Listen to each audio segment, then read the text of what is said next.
कोई मोक्ष जाने के लिए भी साधना कर रहा है, उसके लिए आचार्य श्री जी कई बार कहते हैं 1111 का रूल लगाना चाहिए।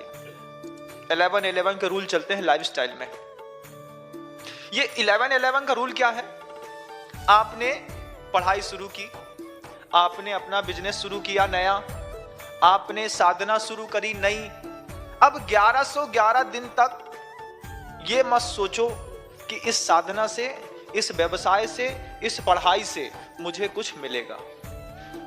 लाइफ में ये रूल लगा के देखना बंधुओं, बहुत इतना शानदार रूल है कि जिंदगी बदल देगा।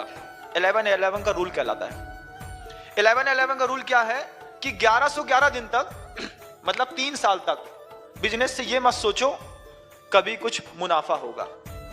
कारखाना डाला, 3 साल तक ये मत सोचो इससे पैसा निकलेगा। साधना करी, मुनि बना, आर्य बना, 3 साल तक मत सोचो कि मेरी साधना की प्रकर्षता और प्रखरता मुझे खुद दिखाई देगी।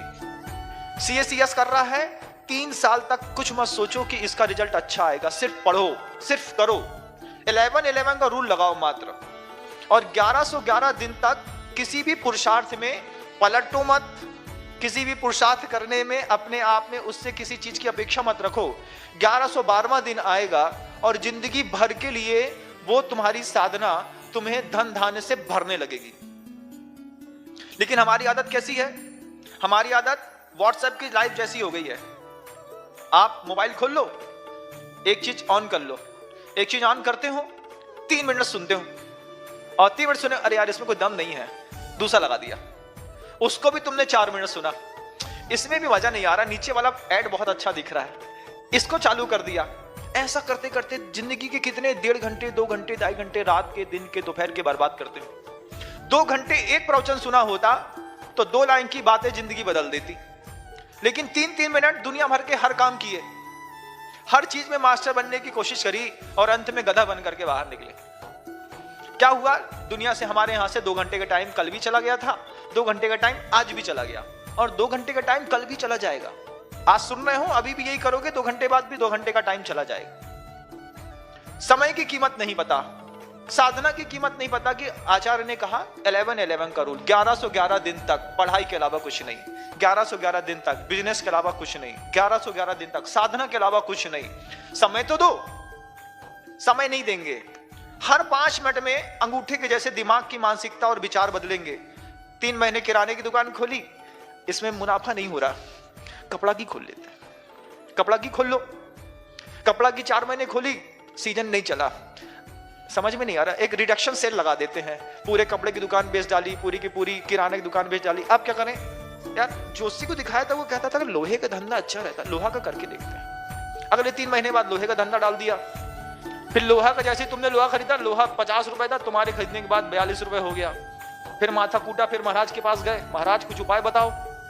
अब महाराज क्या उपाय बताएं भाई? महाराज ने तो एक ही चीज कहा, पिताजी कहते थे बनिया की बैक में पारस होता है, बस अपनी दुकान में बैठा रहे। वो शब्द मैं कहने नहीं चाहता, अच्छा नहीं लगता है। बता, दुकानदार अपनी दुकान में सिर्फ बैठा रहे, दुकान अपने आप चलती है। लेकिन हमारी क्या आदत है कि हम दुकान खोलते हैं और दुकान में ग्राहक ही नहीं रहता, तो हम पड़ोसी की दुकान में जाकर के खड़े हो जाते हैं, बात करने लगते हैं, क्यों भाई क्या चल रहा है? अगर दिमाग भी नहीं चल रहा है बच्चों का, तो वो बच्चे भी यही करते हैं कि बुक्स को बंद कर देते हैं और दूसरी किताबें, दूसरा एंड्रॉइड खोल लेते हैं। जब एनर्जी में टी लगा दिया तो एनर्जी एक फ्लो में नहीं बहेगी, तो तुम्हारा वैसे भी कॉम्पिटिटिव एग्जाम पास नहीं होने वाला है।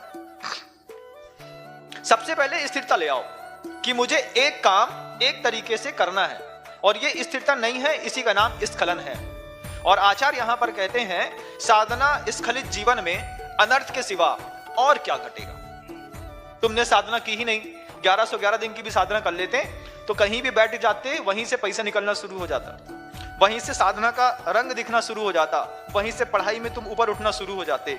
लेकिन हमको हर 5 मिनट में मन के कारण अपने आप को बदलने की जो आदत पड़ गई है, सिर्फ हमारे विकास को रोकने का ये सबसे बड़ा कारण बन गया।